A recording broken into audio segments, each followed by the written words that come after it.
చూద్దాం. మనకి ఈరోజు హాట్ టాపిక్లో జాయిన్ అవుతున్నారు కాజా సుజాత గారు, జనసేన నాయకురాలు. సుజాత గారు good morning, welcome to hot topic. అదేవిధంగా కాలుమంచి రమేష్ గారు, వైసీపీ అధికార ప్రతినిధి. రమేష్ గారు good morning, welcome to hot topic.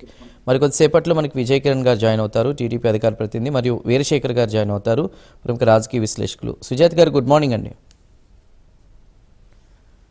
Jaganmohan Reddy గారు అసత్య ప్రచారం చేస్తున్నారు, ఇవి సత్యకుమార్ గారి వ్యాఖ్యలు. ప్రతిసారి ఏదో ఒక అంశాన్ని తీసుకురావడం, తిరిగి అది వారకే రివర్స్ అవుతుంది తప్ప జనంలో కూటమి మీద ఉన్నటువంటి నమ్మకం పోలేదనేటువంటిది వాళ్ళు చెప్తున్నటువంటిది. కానీ కోటి సంతకాలు దేశంలో ఎక్కడా జరగలేదు, లేదా సజ్జల వ్యాఖ్యలు చూసుకున్నా కూడా మాకు భయపడే వెనక్కి తగ్గారు, అందుకే ఇప్పుడు దీని మీద మాట్లాడుతున్నారు అన్నట్టుగా కూడా ఉన్నాయి. సో ఏం చెప్తారు సార్? ముందుగా మీకు అలాగే ప్యానెల్లో ఉన్న ఇతర ప్యానలిస్టులకి, ప్రైమ్ లైన్ వీక్షకులకు అందరికీ నమస్కారం అండి. జగన్మోహన్ రెడ్డి గారు కోటి సంతకాలు అంటే మనం గ్రామానికి ఒక 500 వేసుకున్నా నియోజకవర్గానికి 50,000 నుంచి 60,000 సంతకాలు తీసుకోవాలి సార్. మరి వీళ్ళు ఎక్కడ తీసుకున్నారు, ఎవరి దగ్గర సంతకాలు తీసుకున్నారు? సంతకాలు తీసుకున్న వాళ్ళు గవర్నర్ కి రిపోర్ట్ ఇచ్చినప్పుడు కానీ, కనీసం రోడ్డు మీదకి వచ్చి ఈ పీపీపీకి మేము వ్యతిరేకం అని చెప్పి ధర్నా చేయడానికి వచ్చిన ప్రజలు ఎంతమంది అన్నది మనకు తెలియదు, ఎక్కడా కనిపించట్లేదు. ఎందుకంటే ప్రజలకి ఒకటి విషయంలో, ఒక పాలసీ విషయంలో ఏదైనా ఇబ్బంది కలిగితే ఏ రాజకీయ పార్టీ అండ అక్కర్లేదు సార్. స్వచ్ఛందంగా వాళ్లే బయటకు వచ్చి నిరసన తెలుపుతారు, మీడియా ముందుకు వస్తారు, మాట్లాడతారు, రోడ్డు మీద కూర్చొని ధర్నాలు చేస్తారు, ప్లకార్డులు పట్టుకుంటారు. కాబట్టి మనం గతంలో చూసాం, ప్రజల్లో ఏదైనా వ్యతిరేకత వస్తే వాళ్ళ వ్యతిరేకతను ఎలా తెలియజేస్తారు, ఎలా ఉద్యమిస్తారు అనేది మనం టీచర్ల విషయంలో చూసాం. గతంలో రోడ్ల మీదకి వచ్చి వాళ్ళు స్వచ్ఛందంగా ఒకళ్ళ తర్వాత ఒకళ్ళు అందరూ రోడ్డు మీదకి వచ్చి మారువేషాల్లో వచ్చి ఒక దగ్గరకు వచ్చి ధర్నా చేయడం, అలాగే అంగన్వాడీ కార్యకర్తలు ధర్నా చేయడం చూసాం. ఇంకా ఎంతో మంది రైతులు, విద్యార్థులు ఎంతో మంది లాఠీ చార్జ్ అయ్యి తలలు కూడా పగలగొట్టిన పరిస్థితులు వైసీపీ ప్రభుత్వంలో. కాబట్టి ప్రజల్లో నిరసన ఉంటే ఖచ్చితంగా అది మనకు బయట కనిపిస్తుంది సార్, చాలా స్పష్టంగా కనిపిస్తుంది. సరే, వీళ్ళు కోటి సంతకాలు సేకరణ అన్నారు, మరి 1,000,000 మంది వీళ్ళు వెనకాల వస్తారా? బయటకు వచ్చి ఇప్పుడు ఒక పిలుపు ఇస్తే బయటకు వచ్చి కూర్చుంటారా? వచ్చిన వాళ్ళు మీ కార్యకర్తలు కాకుండా ప్రజలు ఎంతమంది వస్తున్నారు? అది వదిలిపెట్టేయండి సార్. ఇంకా అయితే వీళ్ళు పీపీపీ విధానంలో ఇప్పటికైనా కూడా వాళ్ళు తప్పు ఒప్పుకుని దయచేసి ఈ తప్పుడు ప్రచారాలు మానుకోవాలని మేము కోరుకుంటున్నాం సార్. ఎందుకంటే గతంలో చూసాం సార్, ప్రభుత్వ ఆసుపత్రులు ఉన్నాయి. ప్రభుత్వ ఆసుపత్రుల్లో ఇప్పుడు వైసీపీ నాయకులనే ఒక సూటి ప్రశ్న అడుగుతాను, మీకు ఏదైనా ఆరోగ్య సమస్య వస్తే మీరు ప్రభుత్వ ఆసుపత్రికి వెళ్తున్నారా, ప్రైవేట్ హాస్పిటల్కి వెళ్తున్నారా? ప్రభుత్వ హాస్పిటల్కి ఎందుకు వెళ్ళట్లేదు? ఎందుకు అరకొర సౌకర్యాలతో ప్రభుత్వ హాస్పిటల్స్ ఉన్నాయి? గతంలో మీరు ఆరోగ్యశ్రీ సేవలకు కానీ, ఏదైతే ముఖ్యమంత్రి సహాయ నిధి నుంచి ఇచ్చే ఫండ్ కానీ పక్క రాష్ట్రాలకి, పెద్ద హాస్పిటల్స్ కి, ప్రైవేట్ హాస్పిటల్స్ కి పంపించి వైద్యం ఎందుకు చేయించారు? అంటే ప్రభుత్వ హాస్పిటల్లో అన్ని రకాల సౌకర్యాలు అందుబాటులో లేవని, పరికరాలు అందుబాటులో లేవని, నిపుణులు అందుబాటులో లేరనే కదా మీరు వేరే హాస్పిటల్స్ రికమెండ్ చేసి పంపించారు. మీ కొడాలి నాని కానీ, వల్లభనేని వంశీ కానీ, ఇతర నాయకులు కానీ కోవిడ్ బారిన పడినప్పుడు కానీ, ఇంకేదైనా ఆరోగ్య సమస్యలు వచ్చినప్పుడు కానీ ప్రైవేట్ హాస్పిటల్స్ కే కదండి వెళ్ళి జాయిన్ అయ్యారు. గవర్నమెంట్ హాస్పిటల్లో ఎందుకు చికిత్స చేయించుకోలేదు? ఇది నా స్ట్రైట్ క్వశ్చన్. ఎందుకంటే ప్రభుత్వాల దగ్గర వారికి ఉన్న పరిమిత నిధులు అనుసరించి ఆ పూర్తి స్థాయి ఎక్విప్మెంట్ కానీ, ఆ పరికరాలు కానీ, నిపుణులు కానీ మెయింటైన్ చేసే పరిస్థితిలో లేదు.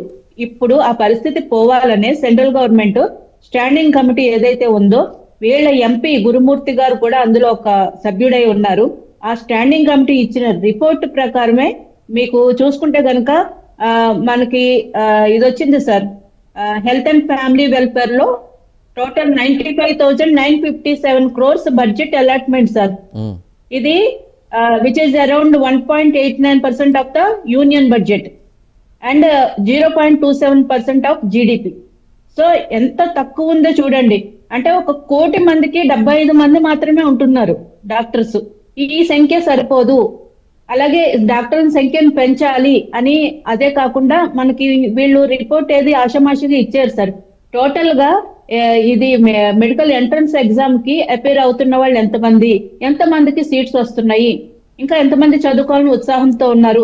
మన దేశంలో సీట్లు దొరక్క జార్జియా లాంటి స్టేట్స్ కానీ చైనా కానీ పక్క దేశాలకు వెళ్ళిపోయి చదువుకుంటున్న విద్యార్థులు ఎంతమంది. దాని ద్వారా మనకి కాలేజీలకు ఆదాయం పోతుంది, యాజ్ వెల్ యాజ్ మనకి వచ్చే డాక్టర్ల సంఖ్య కూడా ఇక్కడ మనం ప్రొవైడ్ చేయలేకపోతున్నాం. కాబట్టి ఇటువంటి అన్ని పరిగణలోకి తీసుకుని వాళ్ళు స్టాండింగ్ కమిటీ ఇచ్చిన రిపోర్ట్ లో ఒక 12వ పాయింట్ సార్ చాలా క్లియర్ గా చెప్పారు. వాళ్ళు సజెషన్ పిపిపి విధానం తీసుకోవాలి.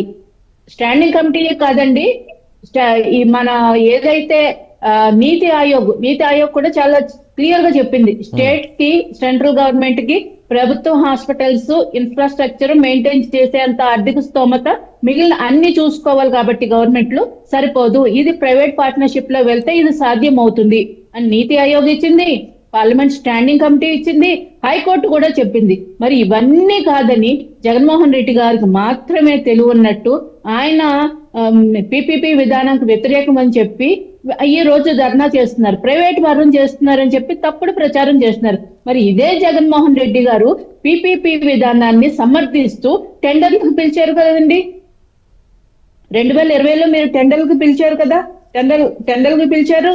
అలాగే వీళ్ళు ఒక జీవో కూడా ఇచ్చారు సార్, జీవో నెంబర్ 107, ఏదైతే మెడికల్ కాలేజ్ లో సీట్ల allocation, GO number 108 fees structure చాలా క్లియర్ గా ఇచ్చారు. అందులో ఏదైతే ప్రైవేట్ సీట్లు ఉంటాయో మనకి వాళ్ళకి అలొకేట్ చేసిన సీట్లు 12 లక్షల రూపాయలేమో ప్రైవేట్ సీట్లకి, 20 లక్షల రూపాయలేమో విదేశీ విద్యార్థులకి, ఇలా సీట్ల కేటాయింపులతో సహా చాలా క్లియర్ గా ఇచ్చారు. అప్పుడు మీ విధానం ఏమో కరెక్ట్, ఇప్పుడు అదే విధానం వచ్చినప్పుడు రాంగ్ ఎట్లా అయింది? అది కాక మీరు కేటాయించిన గవర్నమెంట్ సీట్ల కంటే మేము ఇప్పుడు 50% పెంచాం. మీరు 47% ఉండేది ఇప్పుడు 50% పెంచాం. మీరు ఇంకొక విషయం సార్, మీరు 17 కాలేజీల్లో మేము 7 కాలేజీలు కట్టేశాం అని చెప్తున్నారు సార్. 17 కాలేజీలకి 500 కోట్లు చొప్పున 8,500 కోట్ల రూపాయలు బడ్జెట్ సార్. మీరు 500 అంటే 7 కాలేజీలు మీ లెక్కల ప్రకారమే, అంటే అక్కడ ఏం కట్టలేదు అనుకోండి, కేవలం ఒక 4 పిల్లర్లోనూ స్లాబ్ వేసేస్తే మెడికల్ కాలేజ్ అయిపోదు కదా సార్. దాంట్లో ల్యాబ్ ఉండాలి, మళ్ళీ డాక్టర్స్ ఉండాలి, హాస్టల్ ఉండాలి, కాలేజ్ ఉండాలి, పరికరాలు ఉండాలి, ఇవన్నీ అందుబాటులో ఉండాలి. అవన్నీ లేకుండా సరే కట్టేశాం అంటున్నారు. పోనీ మీ లెక్కల ప్రకారమే 7 కాలేజీలు కట్టేస్తే కనుక 7 × 500 ఎంతండి? 3,500 కోట్లు ఖర్చు పెట్టాలి. మరి మీరు ఖర్చు పెట్టింది ఎంత అండి? 1,550 కోట్లు. అందులో సెంట్రల్ గవర్నమెంట్ ఇచ్చిందంతా 1,100 కోట్లు. మీరు ఖర్చు పెట్టింది ఎంతండి? 450 కోట్లు. 450 కోట్లలో కూడా స్టిల్ ఈ రోజుకి కూడా 150 కోట్ల రూపాయలు ఏదైతే కాంట్రాక్టులకి బకాయిలు ఇంకా పెండింగ్ పెట్టెళ్ళారండి. అంటే జగన్మోహన్ రెడ్డి గారి ప్రభుత్వం ఖర్చు పెట్టింది 300 కోట్ల రూపాయలు 5 ఏళ్లకు కలిపి. సార్ 5 ఏళ్లకు కలిపి 300 కోట్ల రూపాయలు. ఇప్పుడు మా ప్రభుత్వం వచ్చిన 18 నెలల్లో దాదాపు 750 నుంచి 1000 కోట్ల రూపాయల వరకు ఈ రోజు ఖర్చు పెడితే వీళ్ళు ఏమంటారు? ఈ 18 నెలల్లోనే 8,000 కోట్ల రూపాయలు ఖర్చు పెట్టేయాలంటారు. మీరు 5 ఏళ్లలో ఖర్చు పెట్టిందంతయ్యా 300 కోట్లు. మీరు సరిహద్దు రాళ్ల మీద జగన్మోహన్ రెడ్డి గారు బొమ్మలు వేసుకోవడానికి 700 కోట్ల రూపాయలు ఖర్చు పెట్టారు కదా, ఆ డబ్బులు తీసుకుంటే 2 కాలేజీలు అయ్యేవి. భారతీయ సిమెంట్ బ్యాగులకి 700 కోట్లు ఖర్చు పెట్టారు సార్. ఆ డబ్బులు తీసుకుంటే ఇంకొక 2 మెడికల్ కాలేజీలు అయ్యేవి. ఇంకొక 2 మెడికల్ కాలేజీలు అయ్యేవి. సార్ డబ్బు అంతా వేస్ట్ చేసేసి దుబారా చేసేసి మెడికల్ కాలేజ్ అవ్వలేదు, మేం కట్టేసావు అని తప్పుడు ప్రచారాలు చేస్తున్నారు సార్. నికరంగా ఖర్చు పెట్టింది 300 కోట్ల రూపాయలు. మీరు ఎక్కడి నుంచి ఖర్చు పెట్టారు, ఎంత చేశారు అంటే మేమేం చెప్పారు అబద్ధాలు కాదు కదా. జీవోలు తీసి చూపించండి, మేమంతా ప్రూఫ్ సహా మాట్లాడుతున్నాం. ప్రూఫ్ లేకుండా మేము మాట్లాడలేదు.